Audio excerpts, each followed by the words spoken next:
ಅಮೆರಿಕದ ಕನ್ನಡಿಗರು ಯಾವಾಗಲೂ ಕನ್ನಡವನ್ನು ತುಂಬ ಗೌರವಯುತವಾಗಿ ಪ್ರೀತಿಯುತವಾಗಿ ನಡೆಸ್ಕೊತಾರೆ. ಮತ್ತೊಂದು ವೇದಿಕೆ ಇದು ಒಂದು ಹೆಮ್ಮೆಯಾದಂಥ ವಿಚಾರ ಏನಂದರೆ ಇವತ್ತು ಲೆಜೆಂಡ್ಸ್ ಜೊತೆ ಪಕ್ಕ ಕೂತ್ಕೊಂಡು ಅವ್ರನ್ನೆಲ್ಲ ಟಿ ವಿಯಲ್ಲಿ ನೋಡಿ ನಾವು ಹುಟ್ಟಕ್ಕಿಂತ ಮುಂಚೆಯಿಂದನೂ ಅವ್ರ ಕಾಂಟ್ರಿಬ್ಯೂಷನ್ ಇದೆ. ಇವತ್ತು ಅವ್ರ ಪಕ್ಕ ಕೂತ್ಕೊಂಡು ಒಂದು ಸಮಾರಂಭದ ಬಗ್ಗೆ ನಾನು ಡಿಸ್ಕಸ್ ಮಾಡ್ತಾ ಇದ್ದೀನಿ ಅಂದರೆ ನಾನು ಪುಣ್ಯ ಅಂತ ಭಾವಿಸ್ತೀನಿ.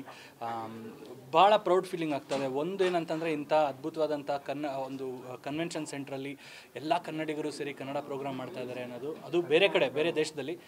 ಇನ್ನೊಂದು ಖುಷಿಯಾದ ವಿಷಯ ಏನಂತಂದರೆ ಕನ್ನಡ ರ್ಯಾಪನ್ನು ಅಲ್ಲಿ ಪ್ರೆಸೆಂಟ್ ಮಾಡ್ತಾ ಇದ್ದೀವಿ. ಕನ್ನಡ ಇಂಡಿಪೆಂಡೆಂಟ್ ಮ್ಯೂಸಿಕ್ ಅಂತ ನಾವೇನು ಕರಿತೀವಿ, ನ್ಯೂ ಏಜ್ ಮ್ಯೂಸಿಕ್ ಅಂತ ಏನು ಕರಿತೀವಿ, ಅದನ್ನು ನಾವು ಇವತ್ತು ಅಮೆರಿಕಾದಲ್ಲಿ ಪ್ರೆಸೆಂಟ್ ಮಾಡ್ತಾ ಇದ್ದೀವಿ. ಇದು ಇಂಡಿಪೆಂಡೆಂಟ್ ಮ್ಯೂಸಿಷಿಯನ್ಸ್ ಕನಸಿದು. ನಾವು ಬೇರೆ ತಮಿಳಾಗಲಿ ಹಿಂದಿ ಆಗಲಿ ತುಂಬ ಭಾಷೆಗಳಲ್ಲಿ ನೋಡ್ತೀವಿ. ಹನಿ ಸಿಂಗ್ ಬಾದ್ಶಾ ಎಲ್ಲ ಅವ್ರು ಆವಾಗಲಿಂದ ಮಾಡ್ಕೊಂಡು ಬಂದಿದ್ದಾರೆ. ಇವಾಗ ಕನ್ನಡಿಗರಾಗಿ ಕನ್ನಡ ಆರ್ಟಿಸ್ಟ್ಗಳಾಗಿ ಇವಾಗ ನಮಗೊಂದು ಸರ್ದಿ ಪ್ರೆಸೆಂಟ್ ಮಾಡೋದಕ್ಕೋಸ್ಕರ ಸೊ ಭಾಳ ಹೆಮ್ಮೆ ಅನ್ನಿಸ್ತಾ ಇದೆ. ನಾವಿಕಾದಲ್ಲಿ ಕನ್ನಡ ರ್ಯಾಪ್ ಶೋ ಆಗ್ತಾರೆ, Kannada new age music concert ಆಗ್ತಾ ಇರೋದು. And thanks to the entire team of Navika ಈ ಒಂದು ಅದ್ಭುತವಾದಂಥ ವೇದಿಕೆ ಕಲ್ಪಿಸ್ಕೊಡೋದಕ್ಕೆ.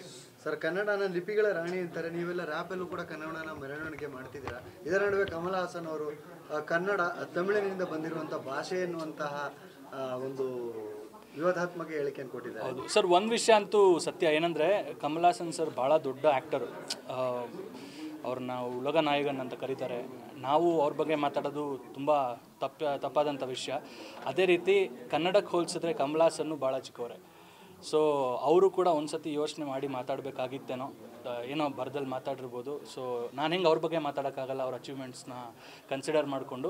ಅದೇ ರೀತಿ ಕಮಲ್ ಹಾಸನ್ ಅವರು ಕೂಡ ಕನ್ನಡ ಕಂಪೇರ್ ಮಾಡಿದ್ರೆ ಅವ್ರು ತುಂಬ ಚಿಕ್ಕವರು. ಸೊ ಅದನ್ನು ಅವರು ಮನಸ್ಸಲ್ಲಿ ಇಟ್ಕೊಳ್ಳಿ. ಆ್ಯಂಡ್ ಇದರಿಂದ ಆದರೆ ಒಂದು ಕ್ಷಮೆ ಕನ್ನಡಕ್ಕೆ ಕೇಳಲಿ. ಯಾಕೆಂದರೆ ನಮ್ಮದೆಲ್ಲ ದ್ರವಿಡಿಯನ್ ಲಿಪಿಯಿಂದ ಡಿರೈವ್ ಆಗಿರೋದು. ಸೊ ಇಲ್ಲಿ ಯಾವ ಭಾಷೆಯಿಂದನೂ ಯಾವ ಭಾಷೆನೂ ಬಂದಿಲ್ಲ. ಕನ್ನಡಕ್ಕೆ ಅದರದೇ ಆದಂಥ ಪ್ರಾಮುಖ್ಯತೆ ಇದೆ. ಆ್ಯಂಡ್ ಕನ್ನಡದಿಂದ ಯಾರೂ ಏನಂತ ಹೇಳಿ ಕನ್ನಡನ ಬೆಳೆಸ್ತೀನಿ ಇಲ್ಲ ಕನ್ನಡನ ಅದು ಮಾಡ್ತೀನಿ ಇದು ಮಾಡ್ತೀನಿ ಅಂತ ಹೇಳೋದಕ್ಕಿಂತ ಕನ್ನಡದಿಂದ ನಾವೆಲ್ಲ ಉದ್ಧಾರ ಆಗಿದ್ದೀವಿ ಅಂತ ಹೇಳೋದಕ್ಕೆ ಇಷ್ಟಪಡ್ತೀನಿ. ಅದೇ ರೀತಿ ಅವರು ಕೂಡ ಮುಂದೆ ಬನ್ನಿ ಅಂತ ಹಾಡುಗಳನ್ನ ಮಾಡಿ ಇಲ್ಲಿಯೂ ಕೂಡ ಆ್ಯಕ್ಟ್ ಮಾಡಿದ್ದಾರೆ. ಸೊ ಅದೆಲ್ಲ ನಾಪ್ಸ್ಕೊಂಡಾಗ ಅವ್ರು ಒಂಚೂರು ಎಲ್ಲೋ ಯೋಚನೆ ಮಾಡಿ ಮಾತಾಡಬೇಕಾಯ್ತು. Is an amazing actor, no doubt about it. But ನಾನು ಹೇಳ್ದಂಗೆ ನಾವು ಹೆಂಗೆ ಅವ್ರ ಬಗ್ಗೆ ಈ ಥರ ಮಾತಾಡಬಾರ್ದು, ಅದೇ ರೀತಿ ಅವರು ಕೂಡ ತುಂಬ ಚಿಕ್ಕವ್ರು. ಕನ್ನಡ ಕಂಪೇರ್ ಮಾಡಿದ್ರೆ ಅವರು ಅದ್ರ ಬಗ್ಗೆ ಮಾತಾಡಬಾರ್ದಾಗಿತ್ತು. But it's okay. ಅವರ ಅಚೀವ್ಮೆಂಟ್ಸು ಅವರ ಕಾಂಟ್ರಿಬ್ಯೂಷನ್ ಸಿನಿಮಾಗೆ ನಾವು ಕಂಪೇರ್ ಮಾಡಿದ್ರೆ ಐ ಥಿಂಕ್ ಒಂದು ಮಾಫಿ ಅವ್ರು ಕೇಳಿಬಿಟ್ರೆ it's a good thing. Thank you. News first ನಿರ್ಭೀತಿಯಿಂದ ನಿಮ್ಮ ಪರವಾಗಿ.